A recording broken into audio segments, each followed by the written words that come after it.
हमारे समाज ने हमें जन्म दिया है तो हमें इसका पूरा सम्मान करना चाहिए। सुख दुख के साथ निराशा समस्याएं तो आएंगी, इससे उबरना आना चाहिए। परिवार के बंधन ढीले मत होने दो। जब जब परिवार में चुप्पी भरी है तब तब धमाके हुए हैं, तो इन धमाकों को मत होने दो। अपने परिवार के साथ अपने संबंध बहुत मजबूत रखो, उनको कभी भी ढीले मत पड़ने दो, उनको अपने साथ रखो। देखिएगा देश से आत्महत्याओं की संख्या एकदम कम हो जाएगी। आत्महत्या तो स्वप्न बुरा है, आए सबको एक बार, हिम्मत वाले जीतते इससे, गए कायर इससे हार। समस्या तो है एक परीक्षा, इसको बस हम पास करें। कठिन घड़ी है बीतेगी ये, हर पल को फिर खास करें, हर पल को फिर खास करें। जीवन तो अनमोल देन है, इसका कुछ सम्मान करें। मरना है तो देश की खातिर, खुद को बस कुर्बान करें, खुद को बस कुर्बान करें। आत्महत्या का अगर सोचो, बैठो परिवार के साथ, रो लो कर लो बातें उनसे, ना छोड़ो उनका हाथ, ना छोड़ो तुम उनका हाथ। आज मन बहुत व्यथित है। हमारे देश में आत्महत्याओं की संख्या दिन पर दिन बढ़ती जा रही है। WHO की माने तो पूरे विश्व में जितनी आत्महत्याएं होती हैं उसमें 21% सिर्फ भारत में होती है। और इसमें हमारा जो 18 से 30 वर्ष का युवा वर्ग है सबसे ज्यादा आत्महत्या करता है, जो क्योंकि 2004 में 35% था, वह बढ़कर 2014 में 41% हो गया। स्थितियां बहुत भयानक होती जा रही हैं।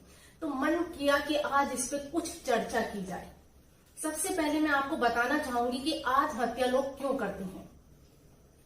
विश्व के प्रसिद्ध समाजशास्त्री इमाइल दुर्खिम ने कहा कि जो ये आत्महत्या है कोई मनोवैज्ञानिक कारण नहीं है, कोई मन का कारण नहीं है, बल्कि ये समाज की परिस्थितियां विवश करती हैं किसी व्यक्ति को आत्महत्या करने के लिए। उन्होंने 4 सिद्धांत दिए। वो सिद्धांत मैं आपको वीडियो के अंत में बताऊंगी, तो मेरे साथ अंत तक आप बने रहिएगा। तो सबसे पहले हम देखते हैं कि ये जो परिस्थितियां हमारे चारों ओर की हैं, जब व्यक्ति को आत्महत्या के लिए प्रेरित करती हैं, तो ऐसा क्या होता है कि केवल कुछ व्यक्ति ही आत्महत्या करते हैं, सब तो नहीं करते।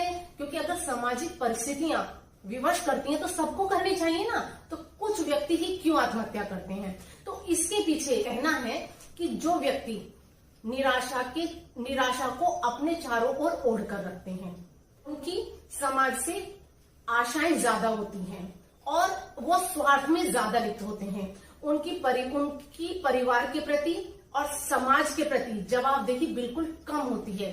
ऐसे व्यक्ति सामान्यतः आत्महत्या ज्यादा करते हैं। और जो व्यक्ति आशावान होते हैं, दृढ़ निश्चयी होते हैं, समाज के प्रति उनकी भूमिका निश्चित होती है और परिवार से उन्हें बेहद लगाव होता है, ऐसे व्यक्ति कभी आत्महत्या नहीं करते हैं, क्योंकि उन्हें अपने आप को इस नाजुक पल में संभालना आता है। उन्हें पता है कि समस्याएं हैं, इनको हम अगर सोचकर समझकर चलेंगे तो इनको हम हल कर सकते हैं। तो ये एक कारण होता है आत्महत्या करने का। और एक दूसरी वजह यह भी है कि पहले हम जॉइंट फैमिली में रहते थे, जरा सी मन में निराशा आई, परिवार के बीच में जाके बैठ गए, ना तो मौका मिलता था ना जरूरत थी आत्महत्या करने की। लेकिन आज अधिकतर न्यूक्लियर फैमिलीज होती हैं, एकल परिवार हैं, और कुछ जगह तो ऐसी हैं जहां पर व्यक्ति अकेला ही रह रहा है।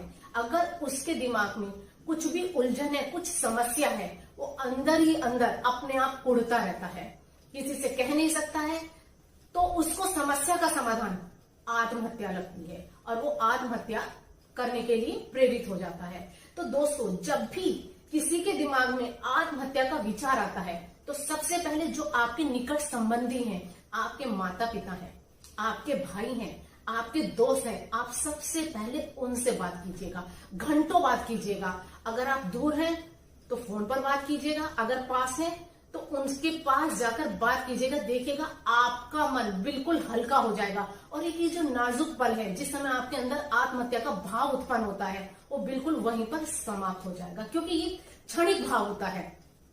और दूसरा, जो व्यक्ति निराश है उसको समझाने वाले व्यक्ति को भी थोड़ी सी सावधानी बरतनी होगी। ऐसी परिस्थिति में बिल्कुल भी भाषणबाजी नहीं होनी चाहिए, ना कोई सलाह दी जाए ना ही कोई राय दी जाए, सिर्फ उसको सहलाया जाए, उसको सुना जाए और उसको दिलासा दिया जाए कि भाई हर परिस्थिति में हम तुम्हारे साथ हैं। और दूसरी बात कि परिवार को जब बच्चों की परवरिश करें तो उनको सेल्फ डिपेंड जरूर बनाएं। दूसरों पर से निर्भरता थोड़ी कम हो के आप खुद कर सकते हैं और हर समस्या से लड़ने के लिए उन्हें तैयार किया जाए, क्योंकि ये समाज जो है बहुत चुनौती भरा है। हर चीज हमारे मन मुताबिक नहीं चलती है, लेकिन हमें इसमें ढलना आना चाहिए, उन परिस्थितियों से लड़ना आना चाहिए। जब हम इतने स्ट्रॉन्ग बन जाएंगे तो कोई भी कमजोर वक्त हमको तोड़ नहीं सकता है। जब व्यक्ति समस्याओं से घिर जाता है और उसको कोई हल नहीं मिल पाता है तो वो ये सोचता है कि समस्या का तो कोई हल नहीं मिल रहा है, वो समस्याओं के सामने घुटने टेक देता है और आत्महत्या के लिए प्रेरित हो जाता है। क्योंकि ये मैं एक समाजशास्त्री होने के नाते सिर्फ इतना ही कहना चाहूंगी कि हमारी फीलिंग्स जो होती हैं सर्टेन नहीं होती हैं। आज मेरे मन में कुछ फीलिंग है तो कल मेरी दूसरी फीलिंग है। आज मेरे मन में निराशा है तो कल आशा का भाव भी जगेगा। तो जिस समय वो नाजुक पल आता है, वो कमजोर पल आता है कि आपका मन नकारात्मक भावों से भर जाता है, आत्महत्या का करने का मन करता है, उस पल को किसी तरीके से सिर्फ उस पल को आपको गुजारना है। और जब वो पल गुजर जाएगा आप देखिएगा आप कभी भी आत्महत्या करने का सोचेंगे ही नहीं, बल्कि आप बहुत ज्यादा पॉजिटिव हो जाएंगे और समस्याओं से लड़ने की ताकत आपके अंदर अपने आप ही आ जाएगी। तो दोस्तों अब अंत में मैं आपको बताने वाली हूं कि इमाइल दुर्खिम के वो 4 सिद्धांत क्या हैं। सबसे पहले उन्होंने बताया कि जो सामाजिक परिस्थितियां होती हैं और इसमें जो व्यक्ति आत्महत्या करता है तो सबसे पहला कारण होता है अहमवादी अर्थात इगोइस्टिक सुसाइड। जब व्यक्ति के अपनी जो इच्छाएं होती हैं वो समाज से ऊपर हो जाती हैं और उन्हें पूरा करने के लिए व्यक्ति किसी भी हद तक गुजर जाता है और जब वो पूरी नहीं होती है तो उसमें निराशा का भाव उत्पन्न हो जाता है और वो आत्महत्या कर लेता है। हमारे समाज में आसपास बहुत सारे एग्जाम्पल मिल जाएंगे, मैं यहाँ पर किसी स्पेशल नाम को नहीं लेना चाहूंगी। चलिएगा अब बढ़ते हैं दूसरे एग्जाम्पल की तरफ, परार्थवादी। जब व्यक्ति के लिए समाज, अपना देश, राष्ट्र वो अपने खुद से भी ऊपर समझने लगता है कि भाई राष्ट्र मेरे लिए सर्वोपरि है, मेरा परिवार सर्वोपरि है, मेरा देश सर्वोपरि है, तो वो उसके लिए जान तक देने के लिए तैयार हो जाता है।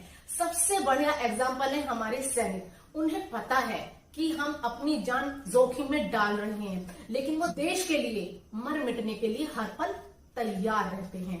अब तीसरे नंबर पर आती है आत्महत्या। जब व्यक्ति को ये जो हमारे समाज के बंधन है उसमें घुटन महसूस होने लगती है और वो ये मानकर चलता है कि ये जो नियम बनाए गए हैं, ये परंपराएं जो हैं, ये रीति रिवाज जो हैं, उसकी स्वच्छंदता में बाधा बन रहे हैं, उसको जीने के लिए मना कर रहे हैं।